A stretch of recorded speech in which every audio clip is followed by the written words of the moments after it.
वैसे तो आयुर्वेद सदियों से हमारे जीवन का अभिन्न अंग रहा है, लेकिन इस कोरोना काल में आयुर्वेद ने अपनी उपयोगिता फिर से सिद्ध की है। और अब बहुत सारे लोग ऐसा बोलने लगे हैं कि क्यों ना आयुर्वेद को हर बीमारी के लिए फ्रंटलाइन पैथी बनाया जाए। लेकिन हम में से ही बहुत सारे लोगों को जवाब चाहिए कि वाई आयुर्वेद। तो एक आयुर्वेदिक चिकित्सक होने के नाते मैं आपको समझाना चाहता हूँ कि वाई आयुर्वेद। सबसे पहले मैं एक उदाहरण आपको देना चाहूँगा कि सिर दर्द मुझे लगता है कि एक बहुत ही कॉमन सी बीमारी है जो शायद हम सब लोग एक्सपीरियंस करते हैं। और कुछ लोगों को तो ये इतना अधिक परेशान करती है कि उनको वीकली या वीक में 2 दिन या 15 दिन में 1 दिन सिर दर्द होता है। और ये सिर दर्द ठीक करने के लिए वो एक दर्द की गोली खाते हैं। और ऐसा ये जो कार्यक्रम है उनका वो सालों से चला आ रहा है। और जब मैं उनसे पूछता हूँ कि इतनी सिर दर्द की गोली आपने खाई है तो क्या आपका सिर दर्द ठीक नहीं हुआ, तो उनका जवाब होता है कि नहीं, अब तो सिर दर्द और फ्रिक्वेंटली होने लगा, बल्कि अब जो दर्द की गोली है वो और स्ट्रॉन्ग लेनी पड़ती है। सो कहने का मतलब यह है कि निश्चित रूप से हम इलाज नहीं कर रहे हैं, हम केवल अपने सिम्टम को दबा रहे हैं। और यही कारण है कि वो सिर दर्द हमारे शरीर में फिक्स होता चला जा रहा है, हमें और स्ट्रॉन्गर मेडिसिन की ज़रूरत होती है। अगर इस मॉडर्न अप्रोच के अलग आयुर्वेद अप्रोच की बात करें कि किसी को सिर दर्द होता है, तो आयुर्वेद बतलाता है कि ये सिर दर्द जो है वो 11 कारणों से हो सकता है। कभी वातिक सिरशूल यानी कि हमारे शरीर में वायु या गैस के बढ़ जाने की वजह से होने वाला सिर का दर्द।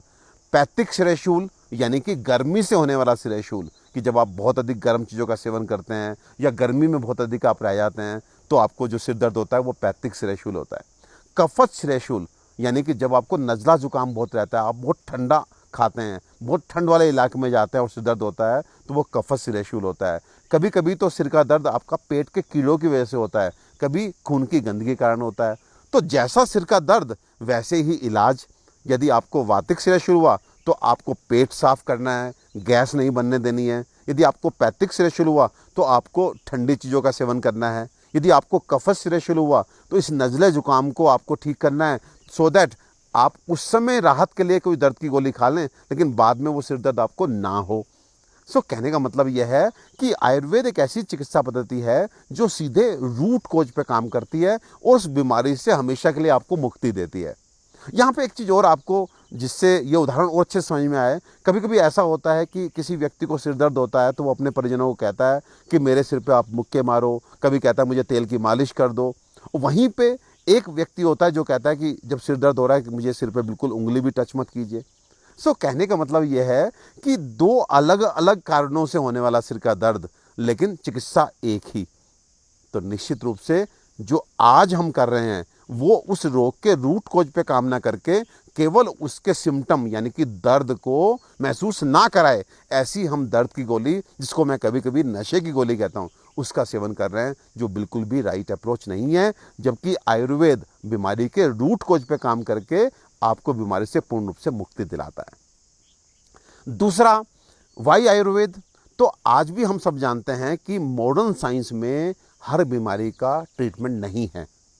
हम बात करें डेंगू की, चिकनगुनिया की, आज के टाइम पे कोरोना की, देखिए किस तरह से मॉडर्न साइंस, हमारा जो आधुनिक मेडिकल साइंस है, उसने हाथ खड़े कर दिए कि हमारे पास कोई मेडिसिन नहीं है। लेकिन आयुर्वेद क्योंकि ब्रॉड स्पेक्ट्रम एक तरह से एंटीवायरल्स की बात करता है, एंटीबायोटिक्स की बात करता है, जितने भी बीमारियां हैं अगर आप आयुर्वेद की बात करें तो उनका इलाज हमेशा से था, है और आज निकल के भी सामने आया। देखिए जब डेंगू या चिकनगुनिया के पेशेंट में प्लेटलेट्स डाउन होती हैं तो आज सब लोग कहते हैं आज गिलोय का सेवन कीजिए, पपीते के पत्तों का रस पीजिए। आज कोरोना की बात आई तो देखिए आज हमारे देश को क्या विश्व भर में आज जो आयुर्वेद की सूत्र हैं, यानी कि गर्म पानी का पिया जाना, स्टीम का लिया जाना, गरारे करना, भाप लेना, काढ़े पीना, गरम मसालों का प्रयोग करना, ये सब क्या है? ये हमारे आयुर्वेद के एक तरह से बहुत सिंपल रेमेडीज हैं जिसने आज हमारे देश को इतनी बड़ी बीमारी से बचाया है। जो आज हम देख रहे हैं कि हमारा देश जो शिक्षा में बहुत पीछे है, जो मेडिकल फैसिलिटी में बहुत पीछे है, जो एक तरह से हम कह सकते हैं कि धन में बहुत पीछे है, लेकिन अगर कोरोना का इतना प्रकोप हमारे देश में नहीं हुआ तो उसके पीछे भी हमें क्रेडिट आयुर्वेद को देना होगा। तो मोटे तौर पे कहना चाहता हूँ कि आयुर्वेद एक ऐसा विज्ञान है जहाँ पर लगभग हर तरह की बीमारी, चाहे वो वायरल डिजीज हो, चाहे वो बैक्टीरियल डिजीज हो, चाहे वो ऑटो इम्यून डिजीज हो जहाँ पर मॉडर्न साइंस एकदम हाथ खड़े कर देता है, उन सब का सफल इलाज आयुर्वेद में उपलब्ध है। केवल आपको श्रद्धा दिखानी होगी, आपको विश्वास दिखाना होगा। ये दूसरा सबसे बड़ा कारण है कि क्यों आयुर्वेद। तीसरी मैं बात करना चाहता हूँ कि आप जानते हैं कि हमारा शरीर जो है वो 5 तत्वों से मिलकर बना है, आकाश, वायु, अग्नि, जल और पृथ्वी। और ये जो वनस्पतियां हैं जिनसे आयुर्वेद जो है आपका ट्रीटमेंट करता है, ये भी 5 तत्वों से मिलकर बनी है।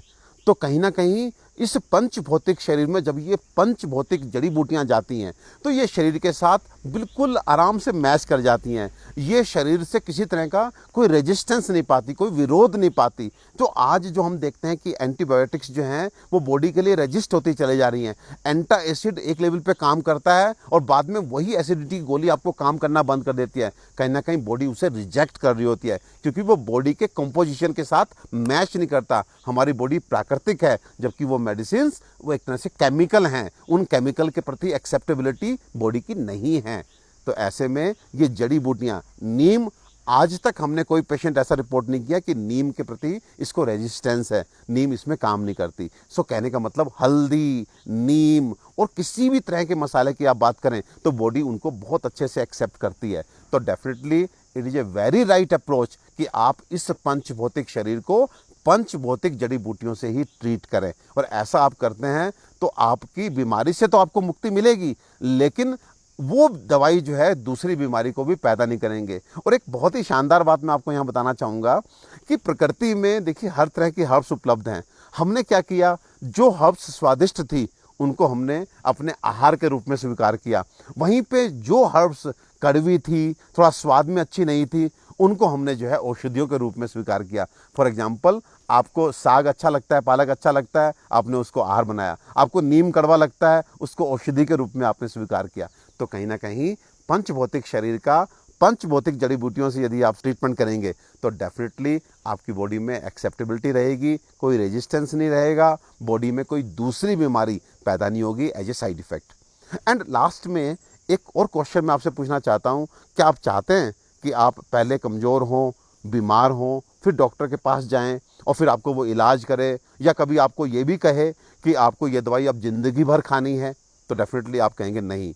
आप क्या चाहेंगे? आप चाहेंगे हमें कोई ऐसी जीवन शैली सिखा दे, हमें कोई ऐसी डाइट व्यवस्था सिखा दे, हमारा खान पान सिखा दे जिससे हम हमेशा ही तंदुरुस्त रहें, हम बीमारी ना पड़ें।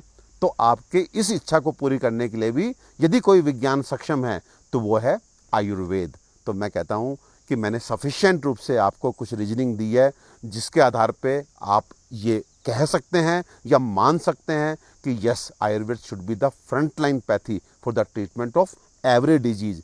तो इस एपिसोड के बाद मैं कहता हूँ अपने विश्वास को बढ़ाइए, अपनी श्रद्धा को बढ़ाइए, अपने कॉन्फिडेंस को बढ़ाइए आयुर्वेद के प्रति। आयुर्वेद आपको निराश नहीं करेगा, आयुर्वेद सक्षम है, आयुर्वेद कंप्लीट है और आयुर्वेद आपके लिए बहुत फ्रेंडली एक पद्धति है जो ना केवल चिकित्सा पद्धति है बल्कि जीवन का विज्ञान है। आपको जीवन जीने की कला भी सिखाएगा। आपको एक सुखी, आनंदित, तनाव रहित जीवन देने में यदि कोई विज्ञान सक्षम है तो मैं पुनः पुनः जोर जोर से बार बार ये कहता हूँ, वो है आयुर्वेद, आयुर्वेद, आयुर्वेद।